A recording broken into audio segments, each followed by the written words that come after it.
पुढे काय करायचं याच्या संदर्भातलं महासंघाने आणि सर्व संलग्न संघटनांनी मार्गदर्शन करावं. आलेल्या संधीचा अतिफायदा घेण्यापेक्षा फायदा होईल ह्याचा विचार करून ह्या गोष्टीत थोडंसं कोऑपरेशन करावं अशी मी आमच्या परिस्थिती आहे. नक्की सिंधुदुर्गामध्ये आखातीचा जो परिणाम झाला युद्धाचा, काय सांगायचं त्याला? परिस्थिती हळूहळू गंभीर रूप घेत आहे.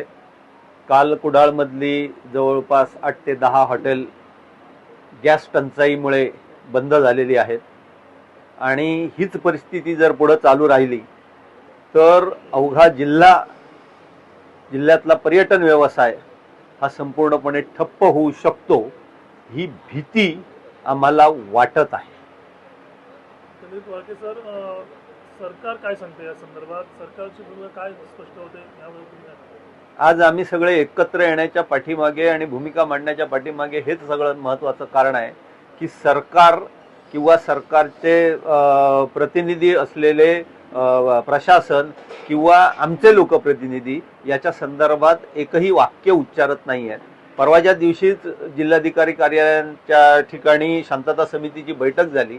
त्यावेळी जिल्हाधिकाऱ्यांच्या समोर आमच्या तालुकाध्यक्ष जगदीश मांजरेकर सावंतवाडीचे यांनी हा विषय मांडला. त्यावेळी जिल्हाधिकाऱ्यांचं उत्तर होतं की याच्या संदर्भात मी काही सांगू शकत नाही, माझ्याकडे शासनाकडनं कसलेही निर्देश आलेले नाही. आणि म्हणून आम्ही आत्ता मागणी करतो आहोत की जे काही पुढे वाढून ठेवलेलं आहे ते आम्हाला स्पष्टपणे सांगा. कोरोना काळाच्या लॉकडाऊन सारखं अंधारात ठेवून आम्हाला अडचणीत आणू नका. कारण एक हॉटेल बंद पडलं तर कमीत कमी 50 कुटुंब ही अडचणीत येतील, त्यांचा रोजगार अडचणीत येतील आणि त्यातून सिंधुदुर्गाचं अर्थचक्र अडचणीत येईल, ही बाब स्पष्ट आहे. पर्यटनाचा मानबिंदू असलेला सिंधुदुर्गात याचा फटका कसा बसू शकतो आणि कसा बसला अजूनपर्यंत? सिंधुदुर्गात पश्चिम महाराष्ट्रातनं म्हणा किंवा भारताच्या अन्य भागातनं म्हणा जे लोक येतात त्याच्या पाठीमागची 2 महत्वाची कारणं असतात. एक तर इकडचं निसर्ग सौंदर्य, पण त्याही पेक्षा अधिक महत्व असतं ते इथल्या मालवणी जेवणाचा आस्वाद घेणं, इथल्या खास करून माशांचा आस्वाद घेणं. आणि या 2 गोष्टींसाठी मोठ्या प्रमाणावरती लोक येतात.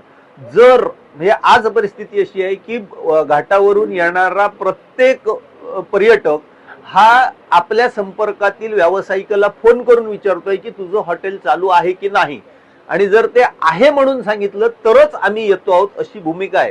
म्हणजे जर ह्या खानावळी हॉटेल ही रेस्टॉरंट जर बंद पडली तर आपोआपच पर्यटक यायचे बंद होतील. पर्यटक यायचे बंद झाले की अन्य ज्या पर्यटन व्यावसायिक आहेत, मग ते स्कुबा डायव्हिंगची इंडस्ट्री असो, मग ती वॉटर स्पोर्ट्सची इंडस्ट्री असो किंवा अन्य सेवा पुरवठादार असो, काजू कारखाने असो, रस्त्यावरती बसून निरनिराळ्या वस्तू विकणाऱ्या, त्याच्यानंतर फळफळावळ विकणाऱ्या ही सगळी मंडळी असो, ही सगळी मंडळी यामुळे अडचणीत येणार. कारण आज सिंधुदुर्गाची अर्थव्यवस्था ही पर्यटनावरतीच आशा लावून बसलेली आहे, कारण आंबा आणि काजूचं पीक आपल्या हातातून गेलेलं आहे. माझ्या शेवटचा प्रश्न, सिलेंडर किती दिले जातात व्यावसायिक पद्धतीने? याच्या संदर्भातली कसलीही स्पष्टता कोणीही बोलत नाही आहे. प्रत्येक जण आपापल्या पातळीवरती संपर्क साधतो आहे, आणखीन काही ना काहीतरी व्यवस्था करतोय. त्याप्रमाणे कुडाळ तालुका व्यापारी संघटनेने काही व्यवस्था केलेली होती, परंतु त्या व्यवस्थेमध्ये सुद्धा खोडा घातला गेला.